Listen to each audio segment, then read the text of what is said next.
I'm your host, Donna Cates, and each week we'll dive into powerful stories, expert strategies, and practical tools to help you take charge of your financial future. Whether you're planning for retirement, navigating a divorce, or simply looking to build your wealth with confidence, this is your space to grow, learn, and thrive. Let's get started with today's podcast. Hello, everybody, and welcome. I'm excited to introduce you today to Angela James, who works with the San Mateo County Mobile Crisis Response Team.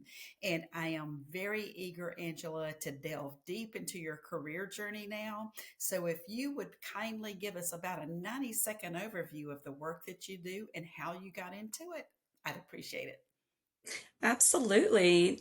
I am a national and state recognized peer, so I used my lived experience to support people in our community that are having mental health crisis. And as a member of a mobile crisis response team, instead of calling 911 when somebody is having a mental health crisis, they call 988, which is now the mobile crisis mental health hotline. And they're just like 911. It goes to a dispatch. That dispatch then alerts our team, and we are deployed to that mental health crisis. We go out, we assess, we talk to the individual, and then we make the determination what needs to happen next. So sometimes that means transporting a person to a local hospital for a mental health hold. Sometimes that means providing them with resources and just calming them down for that evening.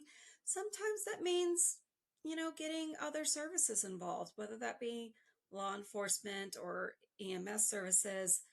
But honestly, I just absolutely love the work. I love what I do. I love helping people in that moment. And as a peer, using my lived experience, it just brings another depth. It's not just a clinician or a nurse or somebody who's coming with the educational aspect. It's coming with that lived experience aspect to be able to say, hey, I've been there. I've been in your shoes. I know what it's like and I know the struggles.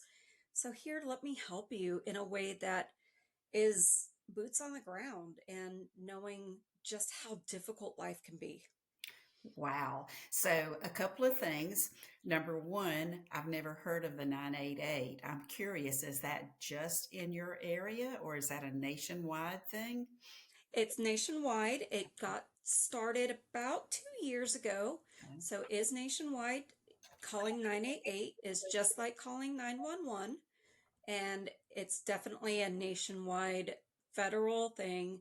Anybody can call 988 and get immediate services. And it sounds like the significant difference is 911 could be any type of emergency. This is strictly mental health related. Absolutely. Okay, that's fabulous. And you used a term that I'm not familiar with, so I'm not sure my audience will be as well.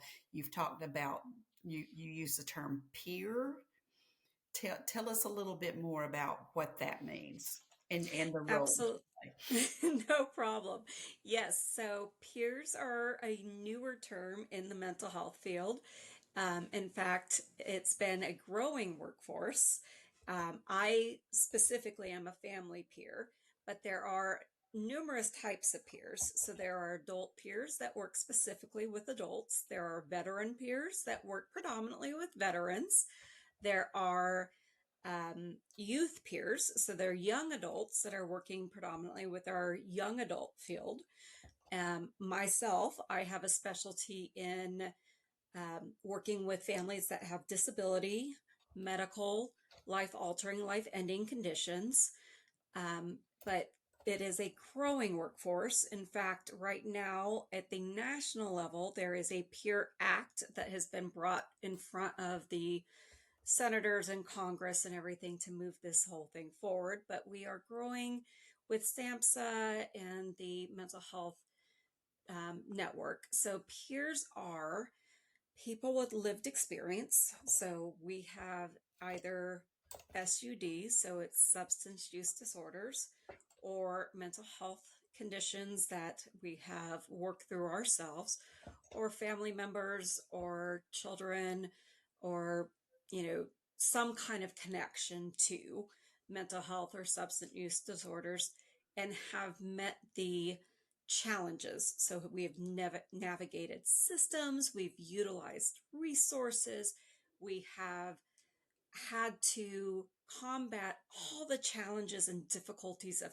having either the substance use disorder or the mental health challenges or both, Mm. and then taken that lived experience and utilize that into a career. I will tell you, that sounds so empowering. It's so you've been there, done that. And most people, it's like I work with a lot of women that are divorcing, and I tell people, yeah, they know nothing about the divorce, world. We only know what we see on television, and that's so far removed from reality. So I imagine, you know, being that peer who's walked the walk and had to navigate that path, you're coming and providing tools to people who are probably sitting in that place going, I have no idea where to turn. So, how empowering and giving back to the community in such a meaningful way, that's got to be empowering. Absolutely. So my background, I I'm the oldest of 12 children. I have six brothers and five sisters, and so that in itself is, you know, brings about amazing challenges but amazing efforts as well. And so navigating having siblings and all the different dynamics of that. And then I have four children of my own, all sons. My oldest two sons are both typical developing. My oldest son is not mine biologically. I've raised him since he was very young.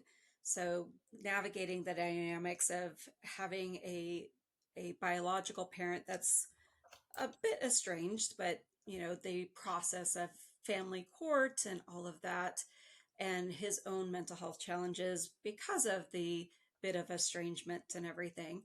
And then my second biological son is on the autism spectrum with mental health condition as well as cognitive and intellectual disabilities. My youngest son was born typical developing. He contracted an illness when he was 10 weeks old, so still an infant. He contracted pneumococcal meningitis, strain 32, stage 5.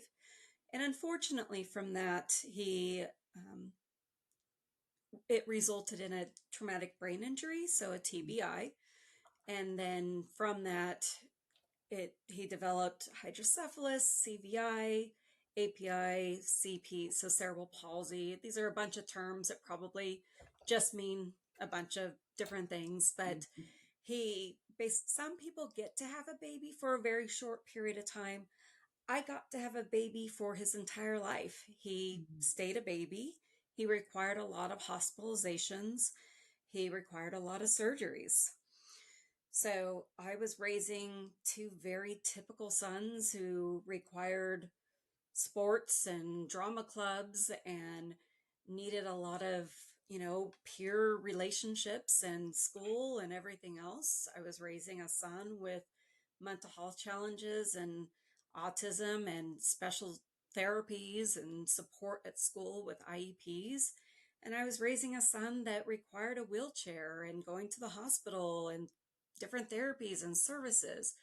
And it was a huge challenge raising these four amazing individuals. And it was a lot.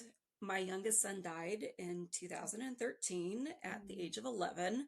So Mm. navigating that as well, because, you know, having and knowing that that was going to happen at some point in his life, and having sons that had to recognize their brother was going to die at some point and how to work out those relationships.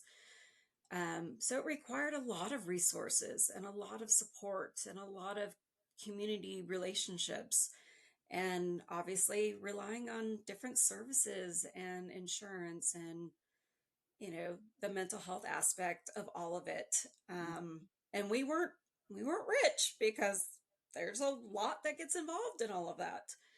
Um, and so being able to pay that forward now to families that are going through that now, and understanding that they're not alone in this process because it becomes so isolating. So I know my purpose, I know what I'm doing and why I'm doing it, and it's incredibly rewarding. And I'm sitting here feeling so much compassion for you because I can't even imagine. And it sounds like the peer support that you're providing people now probably didn't exist when you were in need of it. So you were having to do all of this research and find the assets and resources on your own. So that makes the work that you're doing that much more meaningful, I'm sure. Absolutely. I mean, I was lucky in the fact that I did work really hard at building a community, whether it be through hospice or through the different people at the hospital, and through our different therapists and people that were around. And but as far as having a peer support person myself, I didn't, because it wasn't around at that time, or it wasn't available as much as it is today. Mm-hmm. And so often, even now, people will say, oh, you're so experienced, why do you remain as a peer? And it's amazing because I remain as a peer because it's so needed. And Mm-hmm. the mentorship to new peers coming into the field is so necessary. And honestly, this is something I feel passionate about. I absolutely love what I do. I do provide consultation nationally. I do facilitate workshops nationally. I was just at South by Southwest, and I'll be going to another um, conference in the next coming months. I was at AELL, the Association of Early Learning Leaders, and it's something to just continue to bring, the idea of what peers do, how we continue to facilitate conversations, and, just the awareness of what mental health crisis can look like and how the support can be enhanced with having peers involved. Well, and a question that I typically ask my podcast guests is about, the big problems that we see in the industry right now. But I think the fact that it's all a problem and y'all are creating something that's solving the problem. I'd love for you to talk to me more about where you see the industry going over the next 5 to 10 years, and how are you staying on top of that with your education and training and mentoring and all the things. Absolutely. I think this is definitely a growing workforce. I think as our workforce continues to develop and change, that there'll be career ladders for peers, more development and professionalism involved. There is certification nows for peers, which is definitely something that I think is necessary because it provides an understanding of, the education that's needed. Coming in with lived experience is obviously a needed factor, but also developing boundaries, a relationship of the cousins or something like that. And it's like, no, we are definitely a professional relationship and provider relationship versus friendship. And being able to really establish that, and still making sure that we're providing good services. um, really being able to set aside uh, personal development and professional development is necessary, because sometimes peers will get sort of stuck or pigeonholed because we are working with people with degrees. We are working with people that are coming into the field that have never worked along somebody. A lot of therapists and clinicians and doctors who are kind of like, well, I have XYZ degree and you have a high school diploma. So so that can be a little bit of challenging, you know, and but it's definitely something that is doable. And if we can all set aside egos at the door and say, you have this experience and this expertise, and I have this experience and this expertise, and together we can support these people in a way that is going to be so necessary. Somebody with the educational background, they can provide the assessment, they can provide the information that is going to support their, maybe it's going to give them a diagnosis, maybe it's going to give them a route to medication, maybe it's going to give them a route towards, getting the individual therapy services or something to that effect.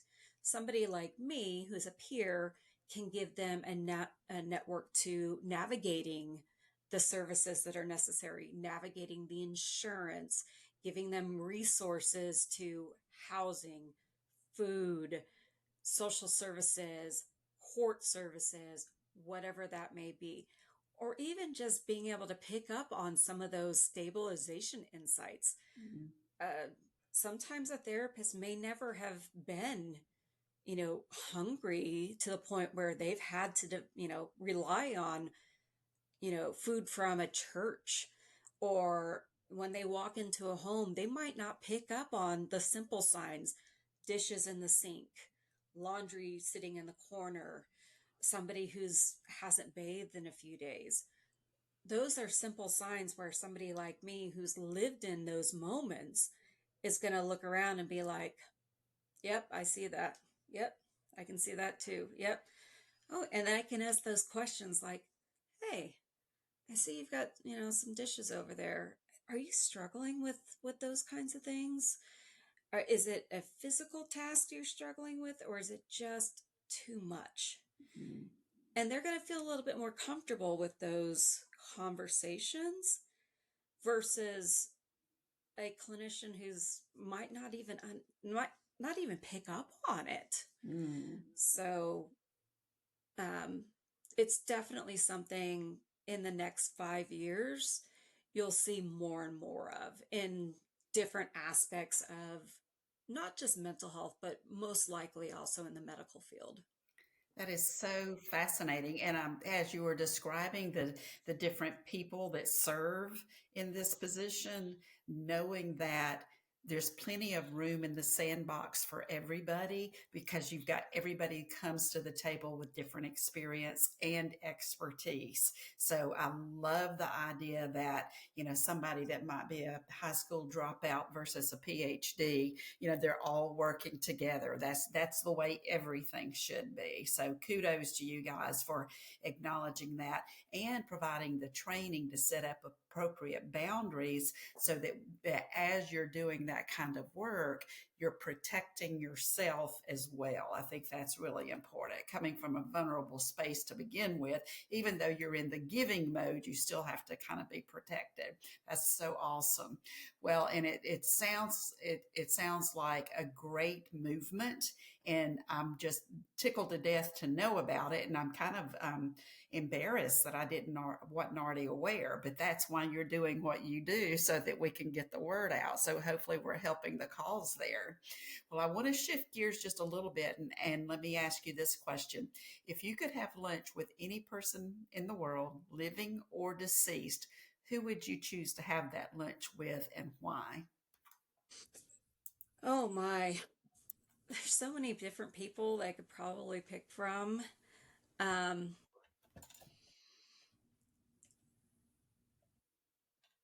I would probably pick, at this point, I would probably pick my son. My son who is deceased, and only because I want those moments. I just want to see and know that he's proud. He's proud of the life that I've built now, and just to acknowledge the fact that I have built this career based off of the life that I had with him, and using all the lessons that he taught me to pay forward everything that I learned, and that is growing, and that his short life had so much meaning. Mm. Um, And I think that's such a hard thing for a lot of parents to do after so much grief has happened. I Mm-hmm. knew the truest love and I knew the hardest pain in those moments, Mm. but I've built something out of that. And now I support families that are going through those exact same experiences. And I'm also providing the knowledge that you can continue to go on and you can change your identity and everything from those moments, because the idea of the fact that you might have a child who's going to die due to illness or medical conditions, um, can be such a scary, thought. Like, especially for parents who are sitting there with these new diagnoses and, or the upcoming hospice days or anything. And it's such a traumatic thing to have to experience, but to know that there are others like you, to know that you're not the only one, to know that you can see others that have moved into a place of acknowledging that, yes, this is what I experienced, but yes, I'm doing something good out of it, is so rewarding. Um, and that you can continue to talk about it. You can continue to, I mean, I talk about him all the time, and it's not in a negative way. It's to be able to bring something positive from the experience. And as you were sharing that, of course, I have goosebumps and I'm sitting here going, whatever the afterlife looks like, I'm confident that he's just radiating, all kinds of positive energy, just knowing what you've done. I mean, that's just amazing to me. So what I feel is that you're extending his life with your actions. Um, Incredible, just so powerful, so awesome. Well, I would love for you to share with our audience how they can reach out to you if they want to learn more about the work that you do, maybe get some mentoring or coaching. What's the best way for folks to reach you? They can reach me either through phone calls. They can call me at 925 367 1743, or they can email me at ajames period wellness wellness @gmail.com. So either way, it's really easy. I do have a website as well, and that's ajamesadvocacysolutions.com. Got it. Got it. I know we kind of paused when we're having to recite our own websites, but that was we got it there for you. And Yeah, I had to think about it there for a I know second. we do. It's kind of like remembering your own phone number. So, but no, I was delighted to have you as a guest today. And folks, don't hesitate to reach out. I know all of this is new information to me, and hopefully you learned something today that'll be helpful to you and to keep putting that torch forward. So, thank you. Thank you so much, and I appreciate being on. You're welcome. I hope today's conversation left you feeling inspired, informed, and ready to take the next step in your financial journey. Remember, building wealth isn't just about money, it's also about creating a life that aligns with your goals and values. If you found this episode valuable, please subscribe, leave a review, and share it with the women in your life who deserve financial empowerment too. Until next time, stay confident, stay empowered, and keep building the life you desire.